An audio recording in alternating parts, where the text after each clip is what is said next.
Hello everyone, बेटा आज बात कर रहे हैं प्रोबेबिलिटी में एक्सरसाइज 13.3।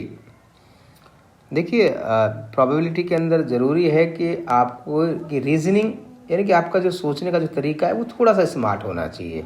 आप क्वेश्चन को अच्छे से पढ़ें, नहीं समझ में आता है तो क्वेश्चन को दोबारा रीड करें और फिर देखिए क्वेश्चन किस तरह से प्रोबेबिलिटी के आसान आपको लगने लगेंगे। फर्स्ट क्वेश्चन क्या कहता है भाई, एक अर्न है बेटा जिसके अंदर 5 रेड बॉल है और 5 ही ब्लैक बॉल है। Correct. A ball is drawn at random.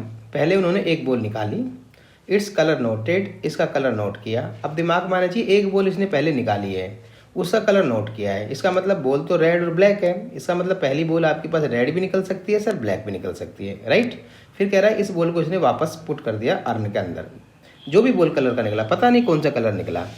फिर आगे लिख रखा है मोर एवर, इसके बाद क्या किया, 2 additional balls of the colour drawn are put in the urn. इस लाइन को समझो भाई, इसने एक बॉल निकाली, सपोज करो वो बॉल रेड कलर की भी आ सकती है, ब्लैक भी आ सकती है।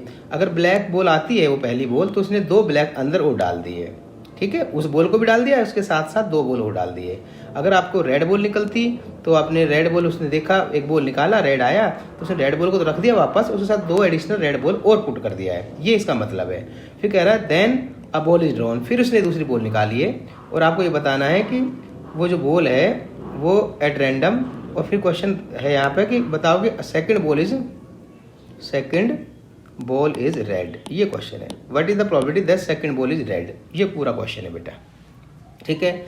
अब देखो यहाँ इन्होंने फिक्स कर दिया कि भाई सेकंड बॉल तो रेड आनी चाहिए, यानी कि वो 2 बॉल निकाल रहा है, यानी कि इस बैग में 2 इवेंट हैपेंड हो रही है बेटा। फर्स्ट टाइम में पता नहीं किस कलर की बॉल आ रही है, बट सेकंड टाइम में वो कह रहा है कि ये प्रोबेबिलिटी निकालो कि सेकंड टाइम में रेड बॉल ही आई। तो आप इसको किस तरह से लिखोगे बेटा, तो आप यहाँ लिखेंगे सर 2 इवेंट हैपेंड हुई, हो सकता है सर पहली बार में ब्लैक बॉल आई हो, लेकिन बट ये कह रहा है सेकंड बॉल रेड ही आनी चाहिए, तो BR लिखेंगे। और दूसरा चॉइस क्या है सर, हो सकता है सर पहली बॉल में पहली बार रेड आ गई हो, बट सेकंड बॉल फिर भी निकालेगा वो, और सेकंड बॉल रेड आनी चाहिए, तो इसको फिर R लिखेंगे। यानी कि सेकंड चांस में R की प्रोबेबिलिटी पूछ रहा है, तो सेकंड नंबर पर R लिखेंगे, और फर्स्ट नंबर पर बॉल ब्लैक भी हो सकती है बेटा और रेड भी आ सकती है। क्लियर। अब इसकी प्रोबेबिलिटी कैसे निकालेंगे, देखो फर्स्ट में देखो पहले ब्लैक बॉल की प्रोबेबिलिटी देखो, ब्लैक कितनी है आपके पास 5 है, टोटल कितनी है 10, तो 5/10 होगी फर्स्ट ब्लैक की प्रोबेबिलिटी इनटू, अब सेकंड चांस में वो रेड निकालना चाह रहा है, तो ध्यान रखना कि ब्लैक बॉल आपकी निकली थी पहले चांस में, तो उसने 2 ब्लैक इसमें अंदर डाली है। क्वेश्चन कह रहा है 2 additional ball the colour drawn at are put in the urn, इसका मतलब इसने 2 ब्लैक वापस कर दी, ब्लैक निकली तब, तो इसका मतलब टोटल बॉल कितनी होगी सर 12 होगी। फिर बॉल कौन सी निकाला, रेड, तो रेड कितनी है 5/12 आ गया, तो एक केस ये बनता है। और सेकंड केस क्या बन सकता है सर, प्लस फर्स्ट बॉल आपकी रेड आ गई, तो रेड की प्रोबेबिलिटी क्या होगी 5/10 होगी, एंड सेकंड बॉल भी रेड, अब सेकंड बॉल भी रेड, इसका मतलब फर्स्ट टाइम रेड निकली थी तो इसने 2 बॉल रेड पुट की होगी, तो इसका मतलब सेकंड चांस में जो रेड बॉल होगी 7 और टोटल बॉल कितनी हो जाएगी 12 हो जाएगी। इसे आपको सिंप्लीफाई करना है। चलो सिंप्लीफाई करते हैं इसको, क्या आंसर आएगा बेटा, इन दोनों को मल्टीप्लाई करो, 120, 5 × 5 सर 25, प्लस ये सर 120, 7 5 क्या होगा 35, बेटा ऐड कर लीजिए, ये हो जाएगा सर 60/120, आंसर हो गया 1/2। नेक्स्ट क्वेश्चन चलते हैं बेटा। सेकंड क्वेश्चन क्या कहता है, अ bag contain 4 red 4 black ball, another bag contain 2 red and 6 black ball. इसका मतलब यहाँ देखिए 2 बैग है, मैं बनाता हूँ बेटा बैग, देखिए समझने की कोशिश करो इस क्वेश्चन को। देखो 2 बैग है, फर्स्ट बैग और ये second bag, clear. First bag में 4 रेड है 4 ब्लैक बॉल है, सेकंड बैग में 2 रेड है 6 ब्लैक बॉल है, करेक्ट। अब कैसा कह रहा है क्वेश्चन, 1 ऑफ द 2 बैग, यानी ये 2 बैग में से एक बैग सेलेक्ट करना है और आपने एक बॉल निकालनी है उस बैग में से, यानी पहले बैग सेलेक्ट करना है फिर आपने बॉल निकालनी है फ्रॉम द बैग। और ये कह रहा है ये जो बॉल निकाली वो फाउंड टू बी रेड, ये रेड बॉल आई, तो पूछ रहा है find the probability that the ball is drawn from the first bag, कि वो जो रेड बॉल है वो फर्स्ट बैग की आई है। अब देखिए एक क्वेश्चन होता है टोटल प्रोबेबिलिटी का, एक होता है बेस थ्योरम का। अगर इस क्वेश्चन में यहाँ तक लाइन, ये वाली लाइन नहीं होती, लास्ट वाली लाइन, अगर क्वेश्चन में इतना ही लिखा होता कि भाई 2 बैग है जिसमें कुछ बॉल्स हैं और एक बॉल आपने निकाली है, एक बैग को सेलेक्ट किया है, और क्वेश्चन पूछता what is the probability of red ball, तो ये क्वेश्चन बनता है सिर्फ टोटल प्रोबेबिलिटी का क्वेश्चन बनता है। अब यहाँ पूछ रहा है कि भाई रेड बॉल तो आ गई, पता नहीं किस बैग में से आई है, अब ये पूछ रहा है कि ये फर्स्ट बैग में से आई है, तो ये क्वेश्चन बन जाता है बेस थ्योरम का। अब इस बेस थ्योरम के क्वेश्चन को ही हम टोटल प्रोबेबिलिटी से कैसे करेंगे बेटा। देखो ये 2 बैग है, तो फर्स्ट बैग को मैंने E1 मान लिया, सेकंड बैग को हमने E2 सपोज कर लिया, करेक्ट। अब देखो बैग सेलेक्ट करना है पहले, फिर बोल निकालनी है उसमें से। तो मैंने बैग सेलेक्ट किया फर्स्ट वाला यानी कि E1। तो बैग को सेलेक्ट करने की प्रॉपर्टी क्या है बेटा, 2 बैग में से एक बैग सेलेक्ट करना है, इसकी प्रॉपर्टी बेटा 1/2 और 1/2 हो जाएगी। ये बैग के सेलेक्ट होने की प्रॉपर्टी है। अब हम बात कर रहे हैं कि बैग में से बॉल सेलेक्ट करना, यानी कि मैं बात कर रहा हूँ कि कौन सी बॉल, एक बॉल, कौन सी बॉल आनी चाहिए, वो रेड बॉल कह रहा है। तो रेड बॉल को मैंने R लिख दिया, तो R red ball from E1, इसका मतलब है रेड बॉल अपॉन E1 का मतलब रेड बॉल की प्रॉपर्टी फ्रॉम E1 में से। तो E1 में से रेड बॉल की प्रॉपर्टी क्या है बेटा 4/8, 4 रेड टोटल 8 हो जाएगी। अब आप क्या करेंगे, property of red ball sir कहाँ से, फ्रॉम E2 मतलब सेकंड बैग में से। तो भाई सेकंड बैग में रेड कितनी है 2 है, टोटल कितनी 8, तो 2/8 ये आपके पास आ गई रेड बॉल फ्रॉम बैग्स, और ये बैग की प्रॉपर्टी। तो इस क्वेश्चन को टोटल प्रॉपर्टी से कैसे करेंगे बेटा। अगर आपके पास आगे की लाइन ये नहीं होती और ये पूछा होता कि भाई find the property of red ball, तो हम रेड बॉल की टोटल प्रॉपर्टी निकालेंगे। कैसे निकालेंगे, प्रॉपर्टी ऑफ रेड बॉल, ऐसे लिखेंगे red ball that is equal to, आप कहेंगे सर रेड बॉल तो फर्स्ट बैग में से आ सकती है और रेड बॉल सेकंड बैग में से आ सकती है, इसका मतलब property of red ball from E1 मतलब फर्स्ट बैग में से। अब E1 का मतलब पहला बैग पहले सेलेक्ट करेंगे, तो उस बैग के सेलेक्ट करने की प्रॉपर्टी ऑफ E1 लिखेंगे। फिर plus property of sir red ball upon E2 का मतलब सेकंड बैग में से। तो कंडीशनल में आपने पढ़ा है कि R/E2 का मतलब पहले E2 इवेंट हैपन हो चुका है, इसका मतलब बैग सेकंड को सेलेक्ट करेंगे, प्रॉपर्टी ऑफ E2 यहाँ लिखेंगे। तो ये रेड बॉल की प्रॉपर्टी होगी, पहले बैग की प्रॉपर्टी यानी 1/2, फिर इस बैग में से रेड बॉल की property 4/8 plus property of E2 मतलब सेकंड बैग की प्रॉपर्टी 1/2, फिर इसमें से रेड की प्रॉपर्टी 2/8।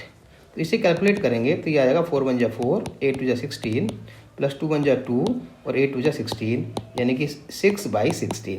ये 6/16 आया रेड बॉल की property, either from first bag और सेकंड बैग। ये रेड बॉल की प्रॉपर्टी आ गई। अब ये पूछ रहा है ये बताओ कि ये जो बॉल आई है रेड, वो ये प्रॉपर्टी बताओ वो फर्स्ट बैग में से आई है। इसका मतलब आपसे क्वेश्चन में बेस थ्योरम क्वेश्चन बन गया, यानी प्रॉपर्टी पूछा है उसने कि जो रेड बॉल आई है यानी कि ये इवेंट हैपेंड हो चुका है रेड, वो फर्स्ट बैग में से हुआ है E1 में से, ये पूछा हुआ है। अब इसे बेटा कंडीशनल वाले क्वेश्चन की तरह से करेंगे कि प्रॉपर्टी ऑफ E1/R मतलब यहाँ प्रॉपर्टी ऑफ R और ऊपर आएगा प्रॉपर्टी ऑफ E1/R। E1/R का मतलब property by E1 into property of R/E1। ये कंडीशनल क्वेश्चन हो गया बेटा। अब यहाँ आपके पास देखो टोटल प्रॉपर्टी अपने पास ये है, ये टोटल प्रॉपर्टी, और इसमें से ही आपको निकालना है E1/R की प्रॉपर्टी यानी कि फर्स्ट बैग में से रेड आने की प्रॉपर्टी, वो ये है बेटा। इसका मतलब 4/16 है। तो आंसर क्या आ जाएगा 4/16 अपॉन 6/16। 16 से कट जाएगा, 4/6 आ जाएगा यानी कि 2 2 4, 2 3 6 यानी 2/3 इसका आंसर हो जाएगा। नेक्स्ट क्वेश्चन देखिए, ये कह रहा है एक कॉलेज है, इसके अंदर 60% जो बच्चे हैं वो हॉस्टल में रहते हैं और 40% बच्चे हैं जो हॉस्टल में नहीं रहते हैं, यानी कि डेज के दिन में रहते हैं, रात को अपने घर चले जाते हैं।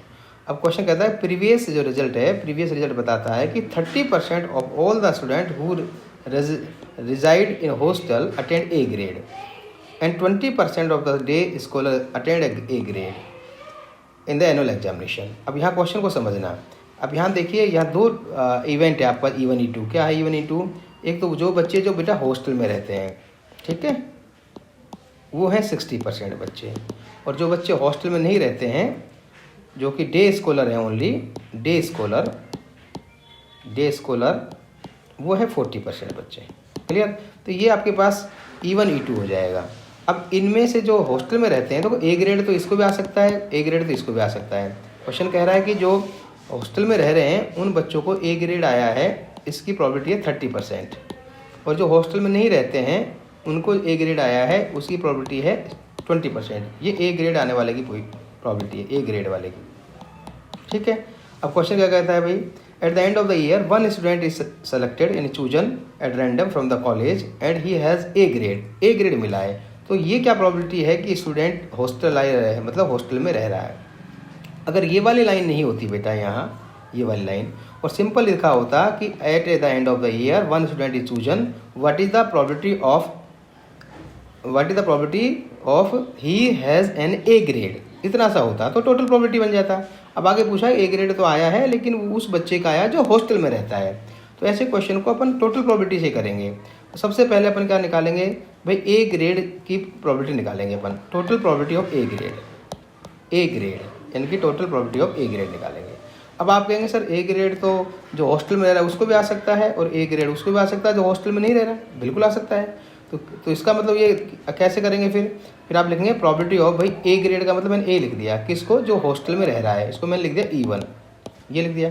अब ए बाई E1 लिखा है, इसका मतलब E1 इवेंट पहले हैपेंड हो चुका है, इसका मतलब प्रॉपर्टी ऑफ E1 भी आपको यहाँ इनटू करना पड़ेगा।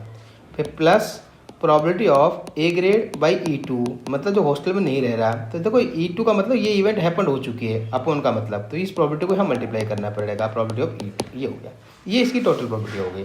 तो प्रॉपर्टी ऑफ E1 का मतलब जो हॉस्टल में रह रहे हैं कितने परसेंट है, 60%, ये हो जाएगा बेटा 60/100 इंटू ए बाई E1 का मतलब जिसको ए ग्रेड मिला और हॉस्टल में रह रहा है उसकी प्रॉपर्टी क्या दे रखी उन्होंने 30%, जब परसेंट दे रखा हो तो सीधा 100 में से 30, 30/100 हो गया।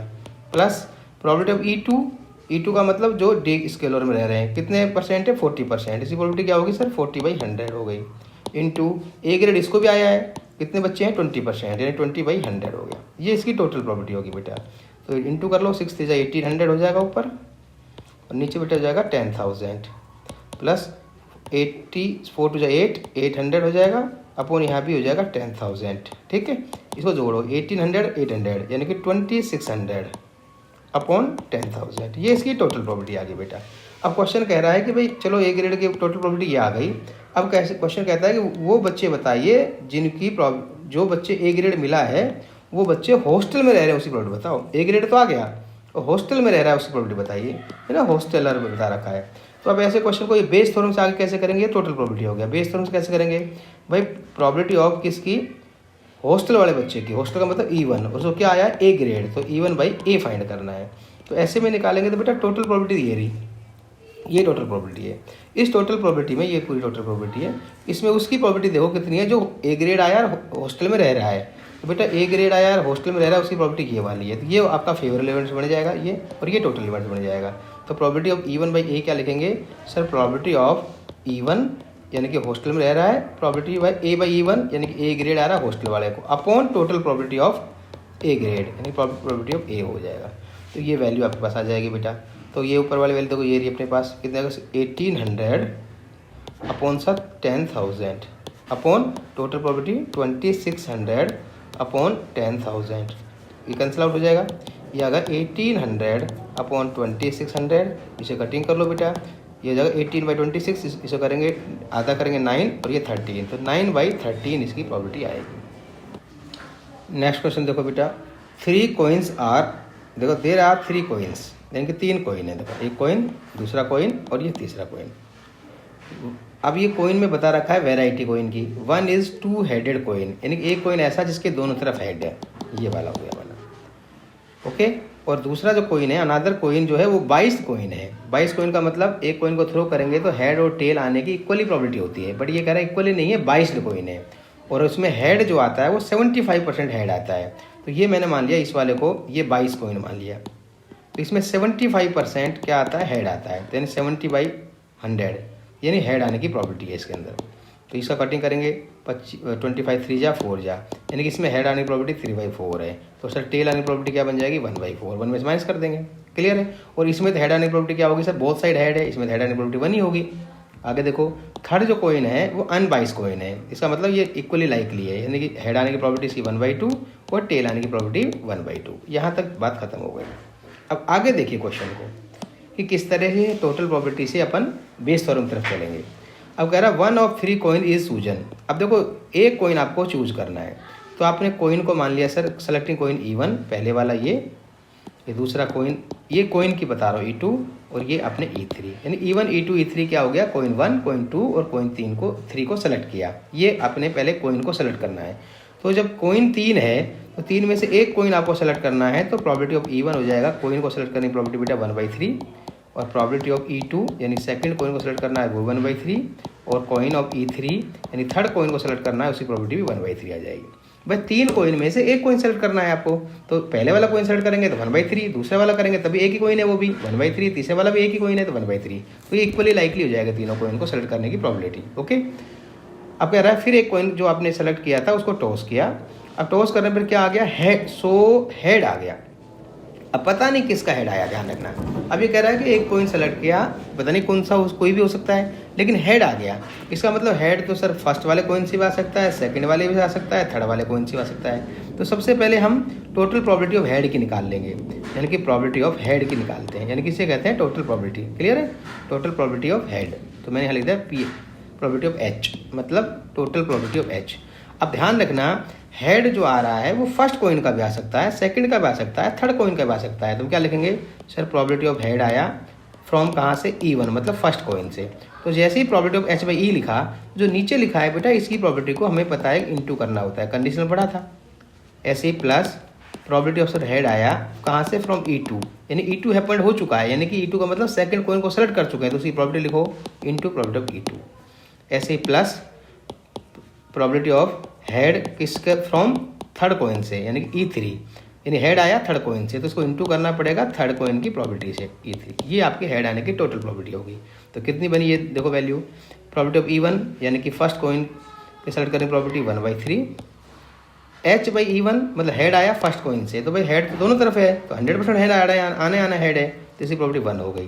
प्लस प्रोबेबिलिटी ऑफ E2 यानी कि सेकंड कोइन को सेलेक्ट करना है, प्रोबेबिलिटी 1/3, उसके हेड आने की प्रोबेबिलिटी देखो ये 75% हेड आ सकता है, यानी कि 3/4, ये 3/4, प्लस प्रोबेबिलिटी ऑफ E3 यानी कि थर्ड कोइन जो आया है उसको सेलेक्ट करने की प्रोबेबिलिटी 1/3, और उसका हेड आना 1/2 दे रखा है भाई, इक्वली लाइकली है, तो हेड आने का 1/2, ये 1/2 आया। तो क्या बन गया बेटा, ये बन गया 1/3 प्लस 3/3/12, ये 1/6 हो गया। इस कैलकुलेशन को सोल्व कर लेते हैं अपन, ठीक है। तो ये आपकी टोटल प्रोबेबिलिटी आ जाएगी, ये टोटल प्रोबेबिलिटी। अब इसमें किसकी पूछ रहा है वो, ये यहाँ तक होगा टोटल प्रोबेबिलिटी। आगे कुछ आगे पूछ लिया इसने, what is the probability that it was 2 headed coin का हेड आया है। तो आपको 2 हेड, आपके पास टोटल प्रोबेबिलिटी ये आ गई, ये वाली। इस टोटल में 2 हेडेड कोइन की प्रोबेबिलिटी क्या है कि 2 हेडेड से दोनों तरफ जिसके हेड है उसका हेड आया है, उसकी प्रोबेबिलिटी आपकी 1/3 है। तो ये आपका फेवर लिमिट बन जाएगा और ये टोटल लिमिट बन जाएगा, इसको डिवाइड कर देंगे। क्लियर है, तो कितना बना भाई, तो इसको सोल्व करेंगे अपन पहले। तो 1/3 को, ये बनेगा टोटल प्रोबेबिलिटी आपकी थी 1/3 प्लस 3/12 प्लस 1/6, ठीक है। अब देखो इसमें 3 से कट कैंसिल हो रहा है, पर मैं कैंसिल नहीं कर रहा, मैं एलसीएम 12 ही ले रहा हूँ। 3 4 जा 12, 12 जा 12, तो यहाँ 3 आ गया, 12 यहाँ आ जाएगा, फिर 6 जा 12 2 आया, कितना हो गया 9 आ गया सर, 9/12, ये टोटल प्रोबेबिलिटी आया। अब आपको पूछ रहा है कि ये जो हेड तो आ गया, इसकी टोटल प्रोबेबिलिटी आ चुकी है, अब इसमें से ये बताना है कि फर्स्ट वाले कोइन का ही हेड है। तो इसका मतलब probability of head from E1 यानी कि फर्स्ट वाले में से। तो इसका मैंने बताया क्या लिखेंगे कि सर प्रोबेबिलिटी ऑफ, देखो प्रोबेबिलिटी ऑफ H/E1, इसका मतलब इन दोनों का इंटरसेक्शन, और इंटरसेक्शन मतलब इनको मल्टीप्लाई करेंगे, मल्टीप्लाई मतलब probability of E1 into probability of H/E1 यानी कि हेड है E1 में से, upon total probability. Total probability यानी हेड आने की प्रोबेबिलिटी। तो क्या हो गया बेटा, ये वाला जो रिजल्ट है वो आपने निकाल दिया। देखो ये वाला रिजल्ट, ये वाला 1/3 आया है, तो ये क्या बन जाएगा सर रिजल्ट 1/3, और टोटल क्या आ जाएगा 9/12। इसे कटिंग करेंगे सर 1/3 इंटू ये 12/9 आ गया, 3 1 जा 3, 3 4 जा 12, आंसर इज 4/9। ओके, इस तरह हम टोटल प्रोबेबिलिटी से क्वेश्चन को कर सकते हैं। अदरवाइज बेस थ्योरम का डायरेक्ट फॉर्मूला लग रहा है, आप उस फॉर्मूले से भी क्वेश्चन को करिए, कोई प्रॉब्लम नहीं, आगे बताएंगे उसको भी हम। देखिए क्वेश्चन नंबर 7, आप डायरेक्ट फॉर्मूला लगा सकते हो बेस थ्योरम वाला, या पहले टोटल प्रोबेबिलिटी निकाल लो, फिर टोटल में से ही किसकी पूछिए वो फेवरेबल अपन टोटल कर देंगे, जो आपको अच्छा लगे। क्वेश्चन कह रहा है an insurance company ensure 200 scooter driver. देखिए 2000 जो है ये ड्राइवर है स्कूटर वाला, तो SD ले सकता हूँ मैं, स्कूटर ड्राइवर। 4000 है कार ड्राइवर, ये 4000 हो गया कार ड्राइवर, एंड 6000 ये होगा 6000 बेटा, ये है ट्रक ड्राइवर, TD लिख दिया मैंने, ये ड्राइवर है। अब कह रहा है the probability of A accident 0.1, 0.01, 0.03, 0.15 respectively. Respectively मतलब ये ध्यान रखना, ये एक्सीडेंट करने का प्रोबेबिलिटी है। ये SD वाले 0.01 है, CD वाले 0.03 है। CD मतलब कार ड्राइवर एक्सीडेंट कर सकते हैं, और इसके प्रोबेबिलिटी 0.15 है। अभी तक आपको कुछ पता नहीं लग रहा है, आगे बढ़ते हैं। One of the insured person, अब one of the insured person meet with an accident. अगर इतना क्वेश्चन आया कि एक पर्सन जो है एक्सीडेंट किया है, तो ये बताओ कि what is the probability of accident, इसका मतलब ये टोटल प्रोबेबिलिटी। अब आगे क्या पूछ लिया कि what is the probability that he is scooter driver, मतलब जो आपके एक्सीडेंट हुआ है वो स्कूटर ड्राइवर ने किया है। एक्सीडेंट तो हुआ बट स्कूटर ड्राइवर ने किया है, ऐसा क्वेश्चन जब बन गया तो वो बन जाएगा बेटा बेस थ्योरम का। उसमें आप टोटल प्रोबेबिलिटी से ही क्वेश्चन को आगे करेंगे तो अच्छा रहेगा। कैसे करेंगे सर टोटल प्रोबेबिलिटी आगे? भाई एक्सीडेंट हुआ है ना, एक देखो क्या कर रहा है, one of the insured person meet with an accident, एक आदमी मिला है जो एक्सीडेंट किया है, जिसने एक ऐसा पर्सन मिला है जो एक्सीडेंट किया है, और वो किसने, किसी भी ड्राइवर ने। अब वो सर एक्सीडेंट वाला कौन सा हो सकता है? स्कूटर ड्राइवर वाला भी हो सकता है, कार ड्राइवर भी हो सकता है, ट्रक ड्राइवर भी हो सकता है, कोई भी हो सकता है, राइट, बिल्कुल कोई भी हो सकता है। तो सबसे पहले हम एक्सीडेंट की प्रोबेबिलिटी निकाल लेंगे, यानी कि टोटल प्रोबेबिलिटी। कैसे निकलेगी? देखो, प्रोबेबिलिटी ऑफ ए मतलब accident, that is equal to, अब ध्यान रखना ये एक्सीडेंट जब सर स्कूटर वाला भी कर सकता है, ये एक्सीडेंट सर कार वाले भी हो सकता है, ये एक्सीडेंट आपका ट्रक वाले भी हो सकता है। तो ये scooter driver, car driver, truck driver, इसको हम कोई इवेंट डाल देंगे कि सर ये इवेंट आपने E1 मान ली स्कूटर ड्राइवर वाला, और कार ड्राइवर की इवेंट E2 मान ली, और इसकी इवेंट को मैंने E3 मान ली। तो ध्यान रखना प्रोबेबिलिटी ऑफ ए मतलब एक्सीडेंट, तो ये लिखना है प्रोबेबिलिटी ऑफ ए मतलब एक्सीडेंट फ्रॉम E1। E1 का मतलब स्कूटर ड्राइवर ने एक्सीडेंट किया है। जैसे ही आपने E/E1 लिखा तो ये E1 का मतलब ये इवेंट पहले हैपेंड हो चुकी है, इसका मतलब ये प्रोबेबिलिटी ऑफ E1 यहाँ इसको मल्टीप्लाई करना पड़ेगा, इसके बाद ही तो वो प्रोबेबिलिटी आएगी आपके पास, A/E1 तभी आएगा। अब ये E1 का मतलब है कि E1 स्कूटर ड्राइवर को सेलेक्ट करने की प्रोबेबिलिटी, प्लस फिर ऐसे ही प्रोबेबिलिटी ऑफ सर एक्सीडेंट कहाँ से, फ्रॉम E2 से, यानी कि सर कार ड्राइवर से। तो जैसे E2 आ गया, इसका मतलब इसकी प्रोबेबिलिटी पहले हैपन, देखो ये तभी तो लिखते हैं जब एक, इसका मतलब क्या होता है, A/E1 का मतलब ए की प्रोबेबिलिटी जब E2 हैपन हो चुका है, तो इसकी प्रोबेबिलिटी यहाँ इंटू E2 करेंगे। सेम ऐसे ही प्रोबेबिलिटी ऑफ सर एक्सीडेंट कहाँ से, फ्रॉम E3 से, इसका E3 हैपन हो चुका है पहले ही, इसको इंटू करेंगे। ये ध्यान रखना ये दो इवेंट एक साथ होती हैं, ये हो गया, ठीक है टोटल प्रोबेबिलिटी। अब प्रोबेबिलिटी ऑफ E1 किसको माना है आपने, स्कूटर ड्राइवर को। तो अब आप देखो स्कूटर ड्राइवर एक्सीडेंट करेगा, इसकी प्रोबेबिलिटी क्या है, तो सर स्कूटर ड्राइवर कितने हैं, 2000 है, ये ड्राइवर की बात कर रहा है, ये ड्राइवर है सारे।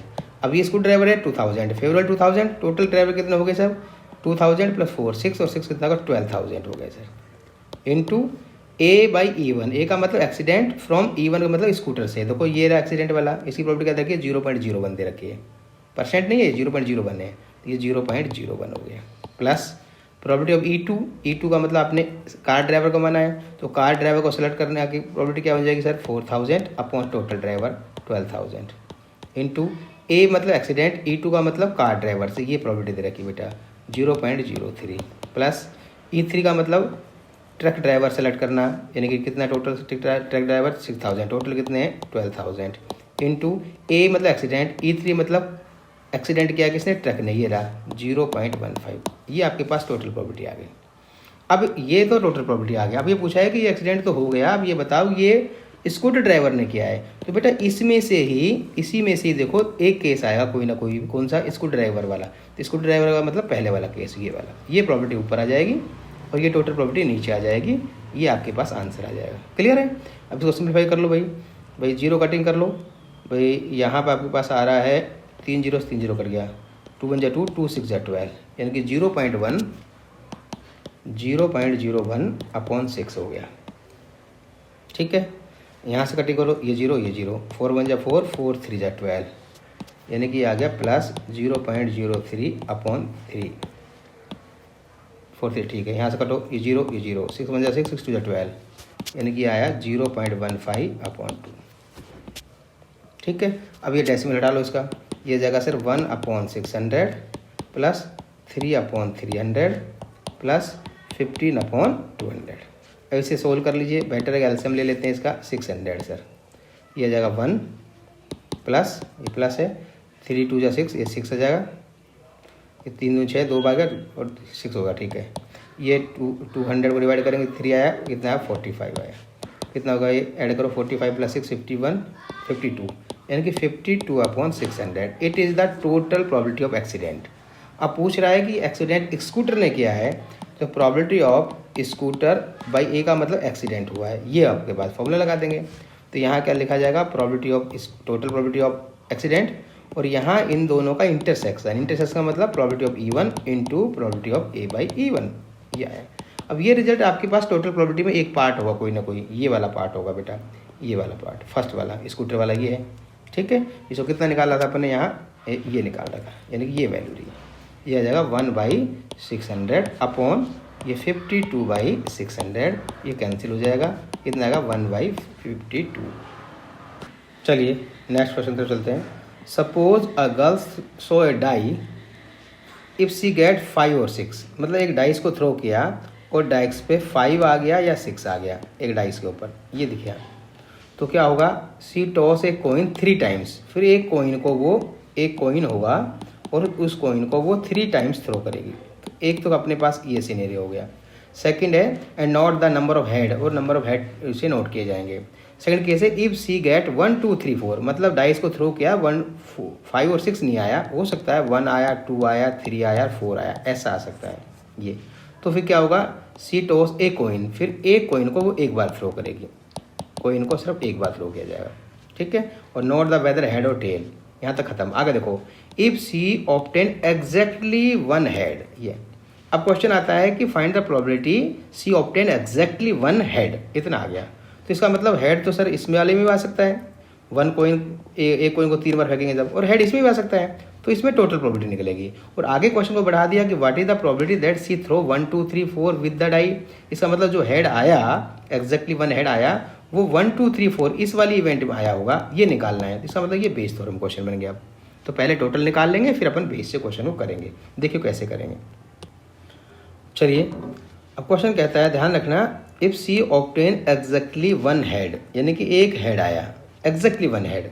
तो देखो एक एग्जैक्टली 1 हेड तो पहले वाली कंडीशन में आ सकता है, और एग्जैक्टली 1 हेड तो दूसरी कंडीशन में आ सकता है, यानी इसमें आ सकता है और इसमें आ सकता है। तो पहले अपन प्रोबेबिलिटी निकालेंगे, टोटल प्रोबेबिलिटी एग्जैक्टली 1 हेड की। कैसे निकालेंगे, मैं यहाँ लिख रहा हूँ प्रोबेबिलिटी ऑफ हेड लिख रहा हूँ, यहाँ ध्यान रखना H, ठीक है। हेड मतलब ये समझना कि एग्जैक्टली 1 हेड, चलो एग्जैक्टली 1 हेड ले देते हैं। प्रोबेबिलिटी ऑफ एग्जैक्टली 1 हेड, इसकी टोटल प्रोबेबिलिटी निकाल रहे हैं। अब ध्यान रखना, एग्जैक्टली जो 1 हेड है उसको मैं कोई सिंबल दे दूंगा, सपोज करो मैंने H ने सिंबल दे दिया, तो एग्जैक्टली 1 हेड तो सर पहले वाले चांस में आ सकता है, इस वाले में भी और इसमें भी आ सकता है। तो आपको क्या करना पड़ेगा कि भाई पहले वाले चांस में क्या था, इसने डाइस को थ्रो किया 5 और 6 आया, और सेकंड बार में डाइस को थ्रो किया 1 2 3 आया। तो ये आपके पास इसको सेलेक्ट करना पड़ेगा, E1 और E2 लिखेंगे। ये हो सकता है E1 वाली बात, E1 इवेंट हुआ था तब उसने कॉइन को 3 बार थ्रो किया तब आया हो, या E2 वाली इवेंट्स में आया हो। तो हम लिखेंगे sir probability of exactly 1 head को मैंने H लिख दिया, कब, जब उसने डाइस पर 5 और 6 आया, यानी कि E1 वाली इवेंट हैपेंड हुई। तो आप ये ध्यान रखेंगे, जब ऐसा लिख दिया तो इसके मल्टीप्लाई में आपको लिखना पड़ेगा प्रोबेबिलिटी ऑफ E1, क्योंकि ये इवेंट ऑलरेडी अकर्ड है। फिर plus sir probability of exactly 1 head, यहाँ नाम देना H ले सकते हो, A नाम ले सकते हो, इवेंट को कुछ भी नाम दो A, कब, जब E2 यानी कि सेकंड केस में, यानी कि जब 1 2 3 4 5 6 आया हुआ उस पोजीशन में। तो यहाँ E2 नीचे आया, यहाँ प्रोबेबिलिटी ऑफ E2 लिख देंगे। अब आप प्रोबेबिलिटी निकालो भाई, प्रोबेबिलिटी ऑफ E1 का मतलब यहाँ क्या होगा, देखो प्रोबेबिलिटी ऑफ हेड E1 मतलब प्रोबेबिलिटी ऑफ H, E1 मतलब एग्जैक्टली हेड E1 केस में, तो E1 केस तो ये वाला, इसमें एग्जैक्टली हेड आने की प्रोबेबिलिटी क्या है, एग्जैक्टली 1 हेड। तो इसमें 1 हेड नहीं आ रहा, इसमें आ रहा है, एक केस हो रहा है, इसमें आ रहा है 2 3 केस हो सकता है। तो ये होगा 3 अपॉन टोटल कितना हो जाएगा, 8 केस होगा, 1 2 3 4 5 6 7 8 हो गया, ठीक है। अब प्रोबेबिलिटी ऑफ E1 क्या होगा सर, E1 का मतलब जब आपने डाइस में 5 और 6 आया होगा, तो 5 और 6 आने की प्रोबेबिलिटी क्या हो जाएगी sir, favourite event 2 total event 6, ये हो जाएगा डाइस में 5 और 6 आने की प्रोबेबिलिटी।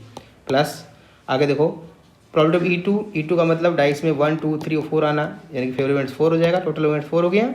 यहाँ देखो फेवरेट इवेंट्स 4 हो जाएगी, टोटल हो जाएगी वही 6 हो जाएगी, इनटू H मतलब एग्जैक्टली 1 हेड, यहाँ मैंने H लिखा है इसको एग्जैक्टली 1 हेड, क्या बन जाएगा। अब एक कॉइन को एक बार फेंकेंगे तो हेड आने की प्रोबेबिलिटी H आ सकता है, T आ सकता है, एक बार आ सकता है सर 1/2।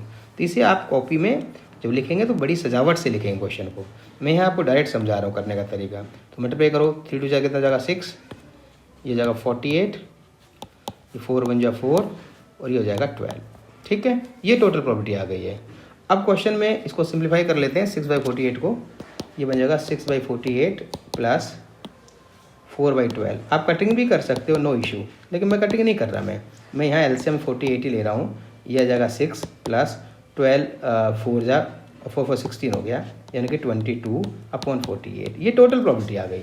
तो यहाँ तक खत्म है टोटल प्रॉपर्टी। अगर इतना क्वेश्चन आता see obtain what is the property see obtain exactly one head, इतना क्वेश्चन आ गया।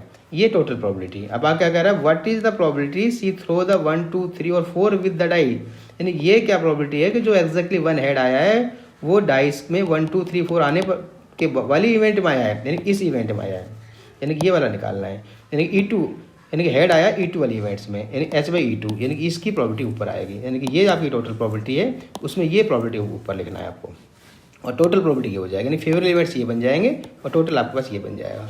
तो क्या बन जाएगा सर, प्रॉपर्टी ऑफ क्या E2 बाई हेड को मैंने H लिख दिया, एग्जैक्टली वन हेड को। तो क्या बन जाएगा sir, property of total event of exactly one head upon property of दोनों का इंटरसेक्शन। इंटरसेक्शन मतलब property of E2 into property of H/E2, ये आ गया। अब इसकी वैल्यू देखो, ये रहा कितनी थी 6/48। ओ सॉरी ये नहीं है, कौन सी सेकंड वाली 4/12 वाली, ये वाली है, यानी कि 4/12 अपॉन 22/48। ये बन जाएगा सर 4/12 इंटू 48/22। 12 बन जा 12 4 जा, ये काट लीजिए 2 से, 2 2 जा 4, ये 11 हो गया, यानी 8/11 इसका आंसर हो गया।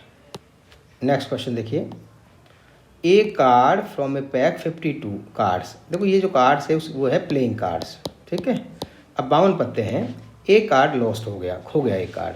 From the remaining cards of the pack 2 cards are drawn. अब 2 कार्ड निकाले, 1 by 1 नहीं लिखा है इसके अंदर, ध्यान रखना, तो आपको कॉम्बिनेशन यूज करना पड़ेगा। And found to be both are diamond, find the probability of the lost card being diamond. अगर ये क्वेश्चन इतना आता कि भाई 52 पत्ते हैं, एक पत्ता खो गया, 1 कार्ड्स आपका लॉस्ट हो गया, रिमेनिंग कार्ड्स में 2 कार्ड्स निकाले, अब ये बताना है कि ये जो what is the property that found be card which diamond, यानी प्रॉपर्टी ऑफ डायमंड की निकालो। अब ऐसा आता है, लेकिन यहाँ कह रहा है कि भाई आपने पत्ते निकाले और वो डायमंड का आ गया, यानी कि डायमंड की आपको टोटल प्रॉपर्टी निकालनी पड़ेगी। फिर पूछाएगा what is the property of the lost card being diamond. अब इसको समझना बेटा। अब यहाँ हमने क्या लेट कर लिया, E1 एक इवेंट मान ली कि लॉस्ट कार्ड आपका डायमंड है, E2 हमने दूसरी इवेंट मान ली कि लॉस्ट कार्ड डायमंड का नहीं है, नॉट डायमंड, और A टोटल प्रॉपर्टी किसी निकालनी है आपको डायमंड की, यानी कि A आपका डायमंड है। तो अब मैं बोथ कार्ड है डायमंड। अब यहाँ हम प्रॉपर्टी निकाल रहे हैं पहले टोटल प्रॉपर्टी ऑफ डायमंड की, यानी प्रॉपर्टी ऑफ A, यानी कि डायमंड की प्रॉपर्टी। कितने कार्ड, बोथ कार्ड, ध्यान रखना। तो यहाँ होगा सर प्रॉपर्टी ऑफ A मतलब डायमंड अपॉन E1 वाली, E1 फ्रॉम E1 इवेंट हो चुका है, E1 का मतलब जब लॉस्ट कार्ड इज डायमंड, तो यानी कि प्रॉपर्टी ऑफ E1 से इंटू करेंगे, यानी अपॉन जो लिखा है इसका मतलब ये इवेंट पहले हो चुके हैं, उसको मल्टीप्लाई करना है, ये ध्यान रखेंगे। फिर प्लस प्रॉपर्टी ऑफ A मतलब डायमंड, इवेंट कौन सी E2, यानी कि E2 इवेंट पहले हो चुकी है, तो उसको इसके साथ मल्टीप्लाई करेंगे, ये हो गया। अब इसकी प्रॉपर्टी ध्यान से निकालना, ये बेटा हुआ टोटल प्रॉपर्टी। तो प्रॉपर्टी ऑफ देखो A/E1 का मतलब है डायमंड, बोथ कार्ड जो है डायमंड का है। E1 का मतलब क्या है कि आपका लॉस्ट कार्ड क्या है, आपका डायमंड है। तो डायमंड का पत्ता कितने होते हैं बेटा, 13 है, उसमें से उसकी प्रॉपर्टी लॉस्ट होने की क्या होगी 13/52, यानी कि 1/4। और नॉट डायमंड का मतलब बाकी क्या बच के 39 अपॉन 52, तो इसकी प्रॉपर्टी क्या आएगी 3/4। तो प्रॉपर्टी ऑफ E1 यानी कि लॉस्ट कार्ड इज डायमंड, यानी 1/4 इंटू A/E1 का मतलब है कि लॉस्ट, ए का मतलब डायमंड की प्रॉपर्टी जब lost card of diamond, diamond का पत्ता खो चुका है। तो डायमंड के पत्ते कितने होते हैं, डायमंड का पत्ता ऊपर वाली बात कर रहे हैं, डायमंड के 13 पत्ते होते हैं, एक पत्ता लॉस्ट हो गया तो कितना बच गया 12, तो उसमें से आपको 2 निकालने हैं, 12C2 अपॉन 15/1C2। तो 1 कार्ड इज लॉस्ट क्वेश्चन कह रहा है। फिर प्लस E2 का मतलब इसकी प्रॉपर्टी भाई lost card is not diamond, यानी कि 3/4 इंटू A मतलब डायमंड, E2 का मतलब जो lost card is not diamond, diamond का पत्ता खोया नहीं है, तो इसका मतलब डायमंड का 13 ही पत्ते हैं, तो ये आएगा 13C2 अपॉन एक पत्ता तो लॉस्ट हो गया टोटल में से, तो 51C2 आया। ये आपकी टोटल प्रॉपर्टी है। अब क्वेश्चन कह रहा है कि find the property the lost card being diamond. तो आपको क्या करना है, ये टोटल प्रॉपर्टी है भाई, ये वाली, इसमें से डायमंड की प्रॉपर्टी जो आई है जिसमें लॉस्ट कार्ड डायमंड है, तो लॉस्ट कार्ड डायमंड कौन सा, E1 वाला, ये ऊपर आ जाएगा न्यूमरेटर में, ये न्यूमरेटर यानी फेवरेबल इवेंट्स, और ये टोटल इवेंट्स आ जाएगी, उससे आपका आंसर आएगा। ओके, अब इस कैलकुलेशन को अपन सोल्व करेंगे और उससे जो फाइनल आंसर आता है उसको देखते हैं क्या आता है। यस, ये कैलकुलेशन आ गई है। अब ये आपके पास टोटल प्रॉपर्टी है, अब इस टोटल प्रॉपर्टी में क्या पूछा गया है कि भाई find the property of the lost card being a diamond. तो लॉस्ट कार्ड भी डायमंड को मैंने E1 माना है और वो डायमंड का होना चाहिए। तो ये वाली जो प्रॉपर्टी है, ये वाली, इसका फेवरेबल इवेंट्स बन जाएगा बेटा। तो क्या बन जाएगा, ये वैल्यू देखो, ये वैल्यू फेवरेबल हो जाएगी और ये टोटल हो जाएगी। तो क्या फाइनल आएगा 1/4, यानी probability of E1/A 1/4 into 12 into 11 upon 51 into 50 upon total probability भाई 1/4 into 12 into 11 upon 51 into 50 plus 3/4। ये बेस तरह का बेटा फॉर्मूला ही बन रहा है यहाँ से, और 51 इंटू 50 इसे सोल्व करेंगे। देखो एलसीएम तो पूरा कट ही जाएगा इसका, ये कैंसिल आउट हो जाएगा। ऊपर बचेगा क्या 12 इंटू 11, नीचे बचेगा sir 12 into 11 plus 3 into 13 into 12, ये हो गया। अब 12 कॉमन आगे सब में कट जाएगा। ऊपर क्या बच गया 11, यहाँ भी क्या बच गया 11 प्लस ये क्या होगा 39, तो ये होगा 11 अपॉन ये हो जाएगा 50। ये इसका आंसर हो जाएगा। ओके।